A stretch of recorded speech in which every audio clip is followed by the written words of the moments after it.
Hello বন্ধুরা, আসসালামু আলাইকুম। Welcome back to my channel Bengal mom cooking. আশা করছি আপনারা ভালো আছেন, আমিও ভালো আছি আলহামদুলিল্লাহ। আজকে আবারও চলে এসেছি নতুন একটি ভিডিও নিয়ে।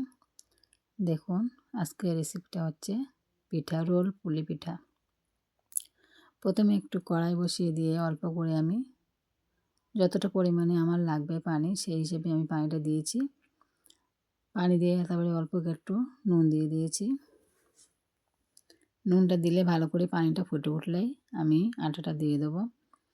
আমার যতটুকু লাগবে আমি ততটুকুই দিচ্ছি, আপনাদের পরিমাণ মতন আপনারা দিয়ে দেবেন। দেখুন পানিটা পুরো ফুটে উঠেছে। আমি তারপরে ভালো করে একটু নাড়াচাড়া দিয়ে পানিটা ফুটে ওঠার পরে গ্যাসের ফ্লেমটা লো করে দিতে হবে। লো করে দিয়ে আমি এর মধ্যে আটা দিয়ে দিচ্ছি। কেননা গ্যাসের ফ্লেমটা যেদিন জোরে দেওয়া থাকে, হাই করে দেওয়া থাকে, তাহলে ওটা আটাটা তাড়াতাড়ি দলা পাকিয়ে যাবে। ওই জন্য একটু লো করে দিয়ে ভালো করে চামচ দিয়ে নাড়াচাড়া করে ভালো করে ব্যাটারটাকে তৈরি করে নিতে হবে। দেখুন আমি 5 মিনিটের জন্য ঢাকা রেখে দিয়েছি। ঢাকা রেখে দিয়ে আমি পুরটাকে তৈরি করছি। আমি একটি নারকেল কুড়িয়ে রেখেছিলাম। চুলার একটি প্যান বসিয়ে দিয়ে নারকেলটা দিয়ে দিয়ে আমি গুড়গুলো দিয়ে দিচ্ছি। এটা হচ্ছে খেজুরের গুড়,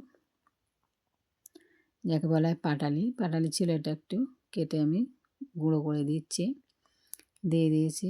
এটা ভালো করে নাড়াচাড়া দিয়ে আমি পুরটা তৈরি করে নেব।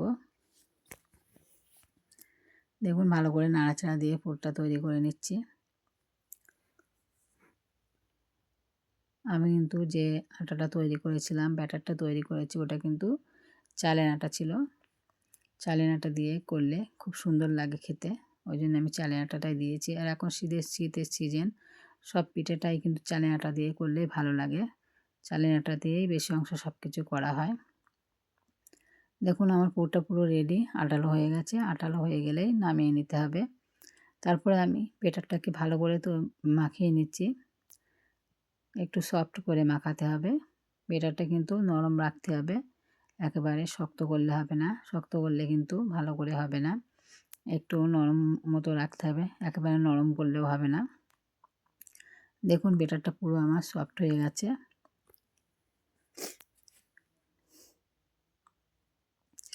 আমি একটা আদা ব্যাটার নিয়ে আমি দুভাগ ভাগ করে নিয়েছি। আমি এটা রোল পুলি পিঠা বানাবো, তার জন্য আমি দুটো ভাগ করে নিয়েছি। এখন প্রথমে আমি বেলা নিয়ে ভালো করে এটা ভালোভাবে একটা বেলে নিতে হবে।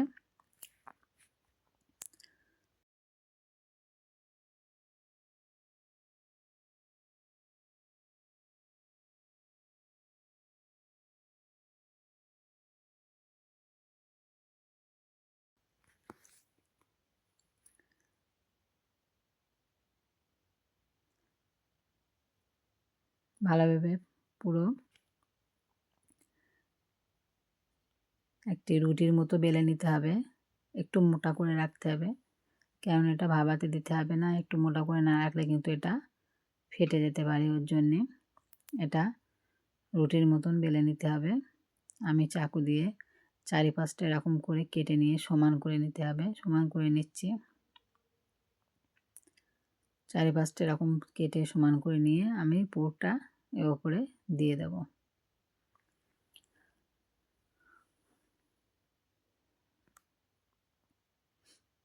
শীত মানেই পিঠের উৎসব।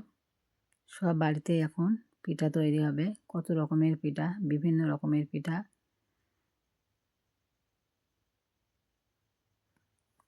দেখুন আমি নারকেলের পুরটা দিয়ে ভালো করে ছড়িয়ে দিয়ে আমি এটা রোল বানিয়ে নিচ্ছি।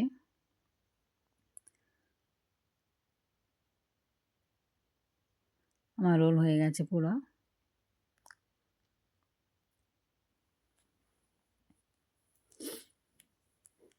আমি আবার একটু বানিয়েছিলাম, সেটাও আমি দেখিয়ে দিয়েছি। দেখুন আমার রোলটা পুরো রেডি। আমি এটা চুলায় বসে দেবো ভাপানোর জন্য। ভাপানোর জন্য আগে থেকে আমি পানি বসিয়ে রেখেছিলাম।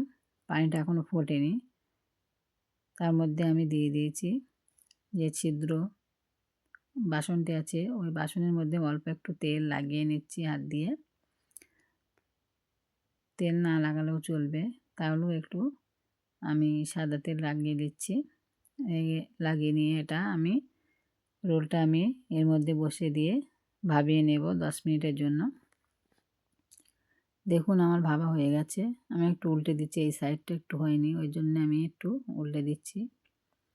উল্টে দিয়ে রোলটা পুরো রেডি করে নেব।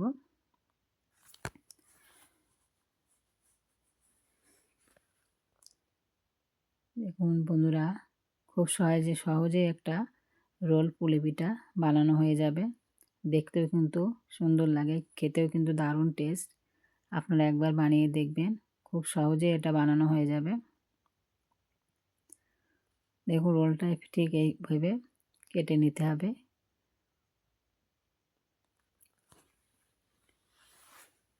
দেখতে কিন্তু খুব সুন্দর লাগে।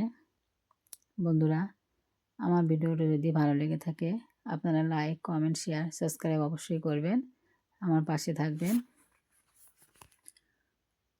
দেখতেই তো পাচ্ছেন কি সুন্দর লাগছে দেখতে, খেতেও কিন্তু দারুণ টেস্ট। ফিরে আসবো নেক্সট ভিডিওতে। আল্লাহ হাফেজ।